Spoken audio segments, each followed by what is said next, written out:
What's up, duels? I'm Ashton, and welcome to another Testing Tuesday, where every Tuesday I try out one of Yu-Gi-Oh's many different decks and archetypes, give you a bit about how the deck plays, show you some highlight replays, and then give some final thoughts at the end.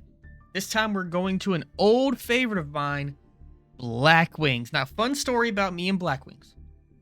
Whenever I was first really getting back into Yu-Gi-Oh! Last year, and I was going really hard into modern Yu-Gi-Oh! Learning it, getting into the metagame, learning like how to actually do combo decks and stuff, Blackwing was one of the first decks that I wanted to try out because it was right around when Darkwing Blast was coming out. So, relatively new modern Yu-Gi-Oh! Player. I mean, I've been playing a little bit here and there in the past, and I've played some old formats with my friends, but actually went like really hard into modern Yu-Gi-Oh! With Darkwing Blast. And then I realized that combo decks can be very long sometimes, and it was very daunting to me, and so I stopped doing Blackwing, and I did the Dark World structure deck instead to start out my YouTube channel. Well, now we're back. Blackwing structure deck just came out in Yu-Gi-Oh! Master Duel, and came out with a bunch of the new support from Darkwing Blast inside of it, and with that, I've been playing it a lot there as well, and I've realized it's actually not that bad. I have a lot more experience under my belt, and Blackwing is just another combo deck to learn. So, let's go ahead and go into the cards, let you know how it plays, and I'll show you the duels. So, as mentioned before, this deck is a combo deck that centers around using Synchro summons to be able to build a very powerful board in order to try to stop your opponent and burn your opponent till they eventually just kill themselves for game. The way we're going to get our cards onto the board are from a few of our starters. We're going to start with Blackwing Simoon, the Poison Wind. If you control no monsters and have this card in your hand, you can banish a Blackwing monster from your hand and then place a Black Whirlwind from your deck face up in your spell and trap zone. Then you can either send Simoon to the graveyard, or you can normal summon Simoon without tributing. Now, this is really important because what it will do is it'll allow you to get Black Whirlwind onto the field, which whenever Simoon is normal summoned or any Blackwing is normal summoned to your field, you can add a Blackwing monster from your deck to your hand with less attack than that monster. Not less than or equal to, less attack. What you're usually going to search off of that Black Whirlwind from Simoon is going to be Blackwing Sudri, the Phantom Glimmer. Whenever it's normal summon, you can add a card that mentions Blackwing Dragon from your deck to your hand. It also has an additional effect that you'll use decently often, which is you can tribute a monster, special summon a Phantom Glimmer token, which is a Wing Beast Tuner Dark level 2 with 700 attack, 700 defense, and then take 700 damage. Taking 700 damage isn't like a big deal, but you're going to want to keep it in mind if you're in a grind game with your opponent and you're starting to get low on life points. The really important thing about Sudri is that it is not once per turn, so you're actually going to use Sudri usually about 2 times per combo to be able to search for cards. Next up, for our other combo pieces, we have Blackwing Shamal, the Sandstorm. You can send it from your hand or field to the graveyard to place a Black Feather Whirlwind from your deck to your face-up spell and trap zone. Now, Black Feather Whirlwind is basically like the retrain of Black Whirlwind, and it is once per turn if you special summon a Dark Synchro monster from the extra deck, which you do all the time. You can target one of your Blackwing monsters or Blackwing Dragon that is banished during your graveyard with attack less than that special summon monster, and then special summon it. It also has a protection effect as well, that you can remove a Black Feather counter from your field to protect your monsters. That does protect the whole field. So let's say you have a board of like 4 Blackwing monsters and you have a Blackwing Dragon that happens to have a counter on it, and they Raigeki you or Lightning Storm you. This counter will protect all of the dark monsters that you control, which is pretty incredible. So Black Feather Whirlwind will be hitting the field off of Shamal. Its secondary effect is also very important. You can banish this card, then target a Blackwing monster in your graveyard, add it to your hand, then take 700 damage. Again, you're going to take burn damage, so be mindful of that, but the important part is you're going to be able to get Blackwings from your graveyard into your hand to recycle them. Often that's going to be Sudri, so that you can normal summon again to get it off of Black Whirlwind to be able to search with itself and keep going with your combo. Next up, probably the most important tuner in the deck, that's going to be Blackwing Vada, the Emblem of Wandering. Just like a lot of the Blackwings, it can special summon itself as long as you control another Blackwing monster on the field.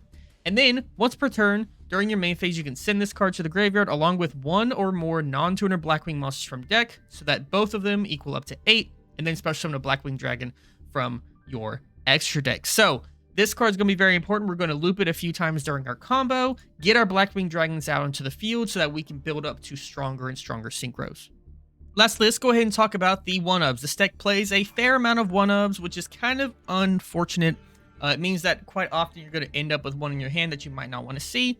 But whenever you don't see them, your combo actually goes pretty insane. Our first 1-of is going to be one of the new cards from Darkwing Blast, and that's going to be Blackwing Zonda the Dusk. Zonda's effect is that if it's normal or special summon, you can target one monster on the field and return it to the hand, so it's a free bounce if you can get it out that way. And additionally, the most important part is that you can banish this card from your graveyard to special summon a level 5 or higher Blackwing monster from your hand or deck, then take damage equal to its attack. We're usually going to summon Assault Blackwing Kunai the Drizzle. You can special summon this card by triggering one Blackwing monster, but we're probably not going to do that. We're usually going to summon it off of Zonda the Dusk here.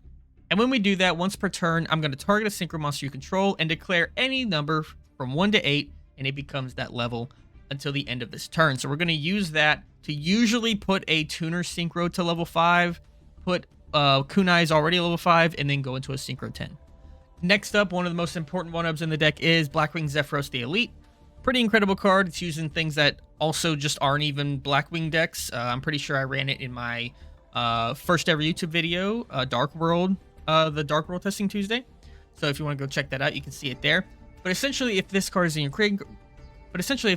graveyard, you can return one face-up card you control to the hand and then special summon it. You also will take 400 damage, so it gets another body on board that we can finish off our combo with. Next up for our 1-of Blackwing monsters, we have Harmattan the Dust. It can special summon itself from the hand, and then also, whenever it's normal or special, you can target one other Blackwing monster you control and increase this card's level by that monster's. It's 1-of because it's not used in our main combo, but it is a really nice card for versatility because you can basically use it for level modulation and try to get any of these synchros out that you need in that particular moment. Really nice card to grab, especially off of like a Black Whirlwind if you already have your full combo already gone. Black Whirlwind, get this thing into your hand, comes in useful quite often. Next up, we have Blackwing Chinook the Snow Blast. You can send it from your hand or field to the graveyard, then target a face-up monster your opponent controls. Send one Blackwing Synchro monster or a Blackwing Dragon from your extra deck to the graveyard, and if you do, until the end of this turn, the targeted monster loses 700 attack, but most important, it negates its effect. So it's almost like a reverse Forbidden Chalice, if you know that card, right? Where Forbidden Chalice increases their attack but negates their effects. Chinook's decreases their attack and negates their effects, but it's only a quick effect if you control a Dark Synchro monster. So keep that in mind. It's only going to be a hand trap if you have a Dark Synchro monster. Then lastly, for our last Blackwing 1-of, we have Blackwing Orochi the Squall. If you control a Blackwing monster other than Blackwing Orochi the Squall, special summon it for free. It is a level 1 tuner, which comes in really useful. Essentially, the most important part about this is that it is a level 1 tuner. It can help us get into Hot Red Dragon Archfiend Abyss a lot easier. Lastly, let's cover the last Blackwing card that's in this let's cover the last Blackwing card that's in this deck, because we've already went over Whirlwind and Feather Whirlwind. We have Blackwing Twin Shadow. This is going to be a part of our end board. We can shuffle 2 of our Blackwing monsters, a tuner and non-tuner that is banished and or in the graveyard, into the deck or extra deck, and then special summon a Blackwing Secret monster or Blackwing Dragon from the extra deck whose level equals the total levels of the 2 monsters sent that way. Quite often you're going to be able to get into Blackwing Silverwind the Ascendant, which can essentially pop 2 of your opponent's monsters on their turn. It's quite useful. This card's really good. On top of that, if you control 2 or more Blackwing monsters, you can use it from hand. So you can even use that to your advantage if the game state qualifies for it. Lastly, for our generic staples, we play 3 Droll and Lockbird, 3 Allure of Darkness, and 3 Pot of Prosperity, as well as 3 Infinite Impermanence. Now, for the extra deck, we have a whole bunch of stuff here. I'm going to go over it quite briefly, but our main boss monster is going to be Black-Winged Assault Dragon. It must be either Synchro summoned, or you can special summon it from another condition, in which you banish a tuner Synchro monster and a Blackwing Dragon from your face-up field and or graveyard, and then it will come out into the field, and whenever your opponent activates a monster effect, here's the key part. You place 1 Black Feather counter on this card when that effect resolves. Does not matter if it's successful, as long as it resolves. And if you do, inflict 700 damage to your opponent. If it amasses 4 or more counters, you can get rid of them all, and then it basically becomes a Black Rose Dragon. It can wipe the whole board. That does include itself, so be careful about that. Our main end board is going to attempt to get as many of these guys onto the field as possible, because that's going to burn the opponent for 2,100 damage every time they try to resolve a monster effect, which is just going to be absolutely insane. Catches up to the opponent faster than they think, and ends up killing them a lot of the time. Next up, we have Blackwing Full Armor Master. The main thing about this is a 3,000 beat stick that's also unaffected by other cards' effects. Now, it does have another effect where if a monster activates its effect, an opponent's monster, then you place a wedge counter on that opponent's monster, and then on your turn, you can target a monster your opponent controls with a wedge counter, and then change of heart it. And then on top of that, you can also, during the end phase, destroy all monsters on the field that have a wedge counter. That most of the time hasn't come up for me yet in any of my games so far. Quite often, you can basically make either 3 Blackwing Assault Dragons, or you can make like 2 with a Blackwing Full Armor Master if you want. I find the 3 Assault Dragon is better. I usually do Full Armor Master if I can get to it on turn 2 or turn 4 if we make it that far. But it is a really, really powerful card if you need it. Next up, we have Hot Red Dragon Archfiend Abyss. The main thing of that is it'll be a part of our inboard, and you can target one face-up card your opponent controls and negate its effects until the end of this turn. It's a quick effect, and that is a target face-up card your opponent controls, not monster, so it's an Omni Negate through and through. Really, really good. We have Draco Berserker of the Tenyi because it's a level 8, and we can make those pretty easily. We already went over Silver Wren the Ascendant. We have 2 Blackwing Dragon, not because we're ever going to end on it, but because we often need that second one for our combo plays, so we're going to run 2. We have Assault Blackwing Raikiri. The main thing about this is that whenever it's on the field once per turn, you can target cards your opponent controls up to the number of Blackwing monsters you control outside of itself, and then destroy them, so it helps you clear your opponent's board on turn 2. We have Blackwing Tamer Obsidian Hawk Joe. This one is good as a reborn because you can target a level 5 or higher winged beast monster in your graveyard and special summon it. The rest of its effects aren't really all that important. Next up, we have Blackwing Borea Storm, the Wicked Wind. This one is super important for our combo. If it's Synchro Summon, you can send a Blackwing monster from your deck to the graveyard, and if you do, this card's level becomes the same as that monster's, and if you notice, it's a tuner. So we're going to level modulate it to fit for our combo. And then next up, the first Synchro monster we usually make in our entire combo is Blackwing Nothing the Starlight. When it's special summoned, it inflicts 800 damage to your opponent, which isn't a big deal, but does come up, especially since we're burning a lot with Blackwing Assault Dragons. I have had many games in Master Duel where if I did not burn with 800, then I might not have won the game. But the more important part is that during the main phase, you can normal summon a Blackwing monster in addition to your normal summoner set. That's how we're going to loop Sudri twice to be able to get its effects twice. Lastly, we have Raid Raptor Wise Tricks. You need 2 Darkwing Beast monsters. If it's Link Summon, special summon a level 4 Darkwing Beast monster from your deck, but it's negated. Can't be used as Link material. This is just useful so we can continue our combo if we get interrupted. And then lastly, Underworld Goddess of the Closed World as a 15th sort of slot that can kind of do whatever you want it to be. It could be another Synchro, whatever. I'm just doing Underworld Goddess because this deck can swarm the field pretty easily, so it can be useful to have boards. All right, those are all the cards. Let's show you the games.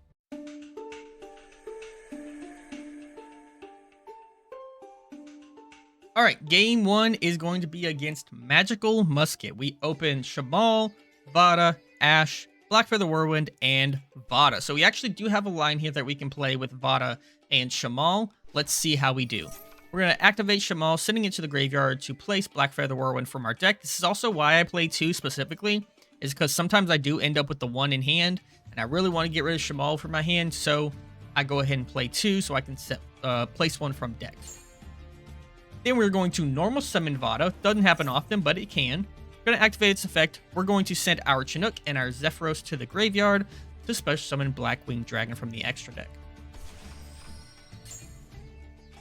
We're going to activate Blackfeather Whirlwind because we special summoned a Dark Synchro monster, which Blackwing Dragon is. We're going to special summon Vada from our graveyard. We're going to activate Zephyros. We're going to bounce the Blackfeather Whirlwind to special summon itself out, and then reactivate Blackfeather Whirlwind.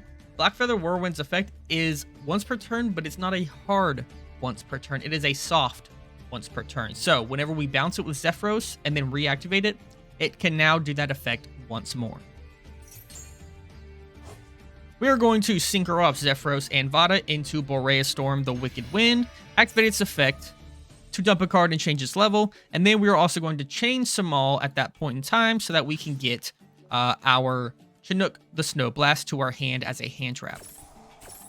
We are also going to chain the Blackfeather Whirlwind to go ahead and get Vada back one more time. So we're going to get Chinook back from the Shamal effect, and then we are going to dump Zonda the Dusk, making our Borea Storm level 6, which it already was, but we want Zonda in the graveyard for a specific reason. We're going to activate Zonda in graveyard, which you can banish it from the graveyard to special summon a level 5 or higher Blackwing from your hand or deck, which is going to allow us to get Assault Blackwing Kunai, the Drizzle. Drizzle effect, we're going to modulate the Boreas Storm, the Wicked Wind, into a level 5. And then we're going to synchro off our Blackwing Dragon and our Vada into a Synchro 10 into Blackwing Full Armor Master to start out. Then we are going to synchro off our Boreas Storm and our Kunai into a Blackwing Assault Dragon, and then through the secondary summoning condition of Blackwing Assault Dragon, we will banish the Boreas Storm and the Blackwing Dragon from our graveyard to special summon Blackwing Assault Dragon number 2. And now with this, we have a unaffected beat stick here. We have 1400 damage being burned to our opponent every time that they resolve a monster effect. We have an Ash in hand just because we have it, and then we also have a Chinook as a secondary hand trap if we need it. So pretty strong board, not the most powerful board, but pretty strong nonetheless. Our opponent's going to start with Pot of Prosperity. We're going to Ash that straight off the bat because we see we have a decent board, so I feel like it's probably okay to Ash it. They're going to triple Tactics Talent immediately afterwards, and I was slapping my head when this was happening. I was like, oh gosh. And I was thinking they were going to take Blackwing Full Armor Master, but in reality, they take Assault Dragon, which I was surprised by. Then they're going to activate Link into the Frames, which is going to let them get their Magical Musketeer Calamity out into the field, and then link it off into their Musketeer Max.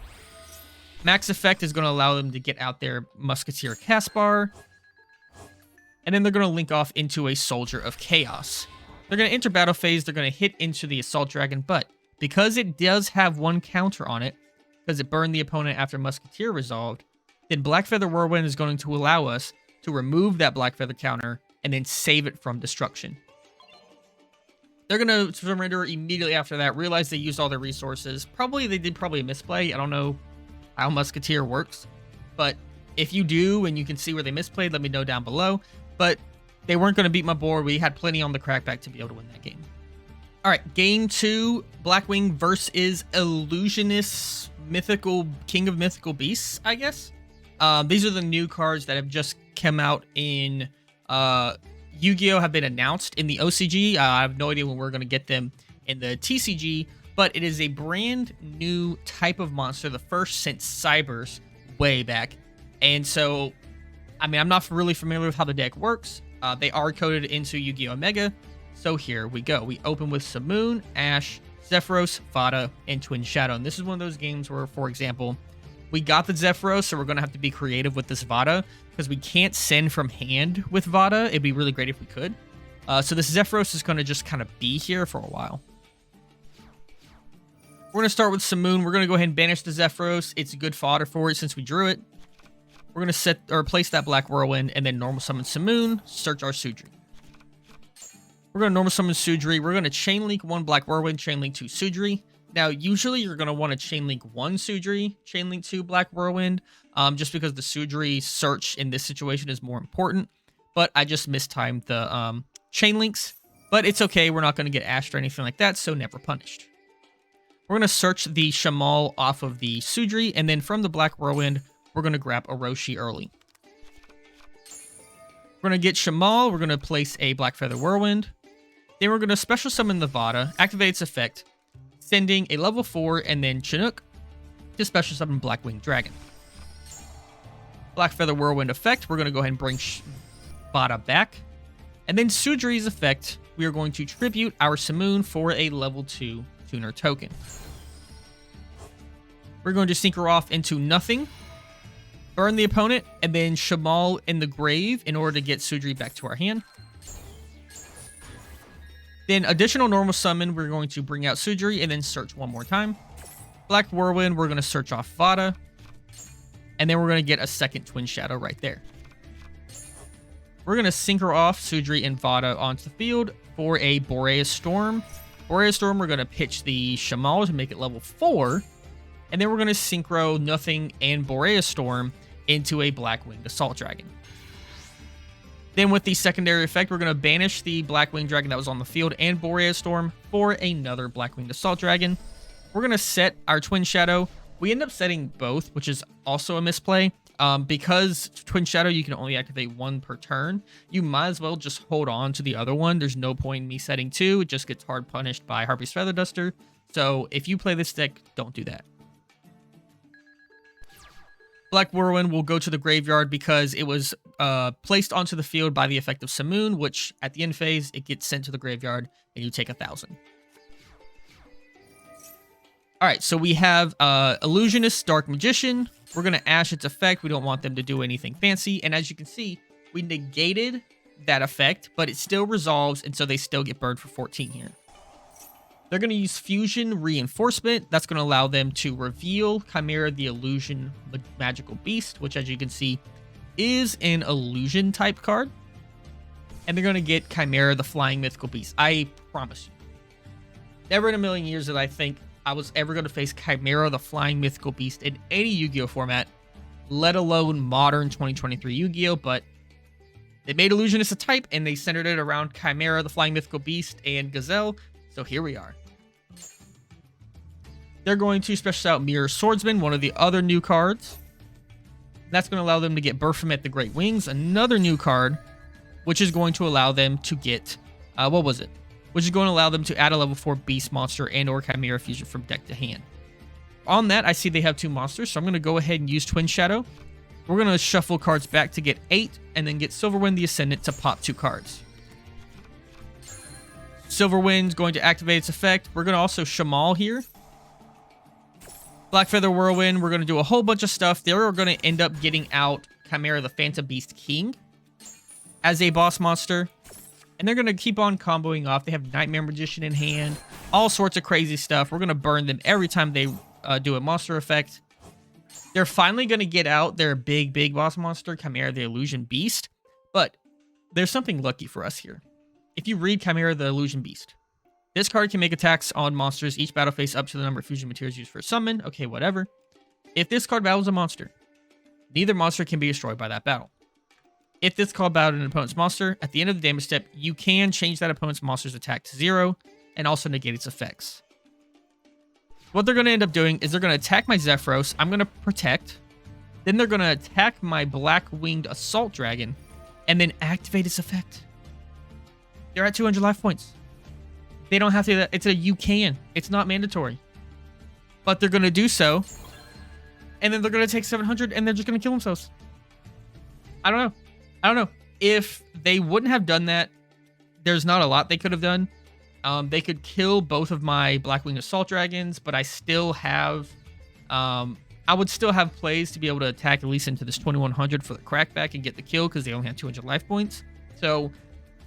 you know, I mean, they had foreign cards in hand, so, like, there might have been interruptions there, so there could have been some back and forth, but we had definitely had the advantageous position.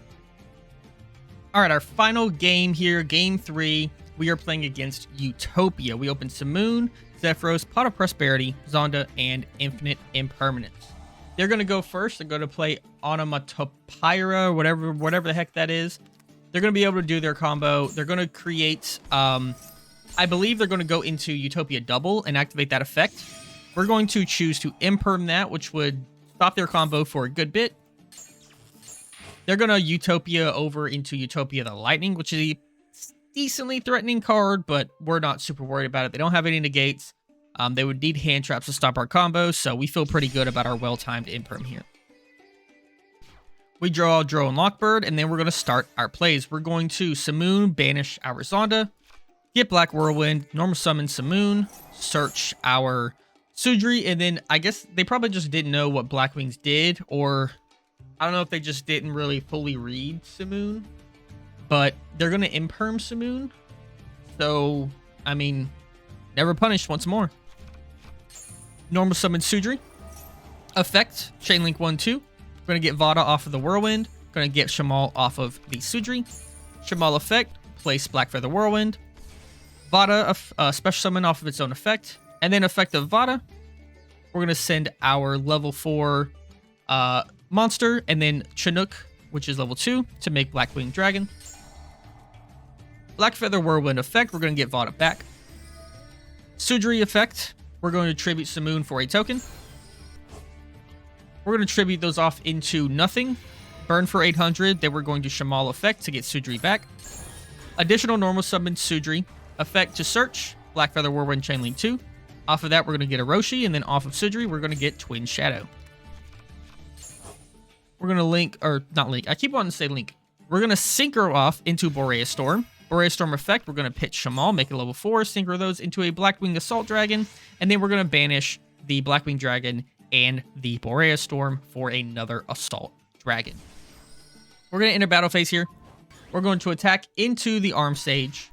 We're going to enter main phase 2 because we don't want to attack into this Utopia Lightning. If we did, it would just detach and then become 5,000 attack, which would clear us. We're not going to worry about it. We're just going to set our Twin Shadow and we're going to pass the turn. As soon as they set a card, we're going to flip Twin Shadow. We're going to make our Silverwind the Ascendant. We're going to activate its effect. We're going to pop that Utopia the Lightning. We're then going to Black Feather Whirlwind to be able to get Vada back. And then we're going to Shamal to be able to get a card into our hand for next turn if we make it that far. Once we do that, their board is cleared. They're going to enter battle. They're going to do nothing but set 2. They're going to Imperm the Blackwing Assault Dragon that doesn't do anything. We're going to Vada for good measure to make a Blackwing Dragon. We're going to Black Feather Whirlwind. Get Zonda out. We have a full board. We're going to enter battle. We're going to swing for a game.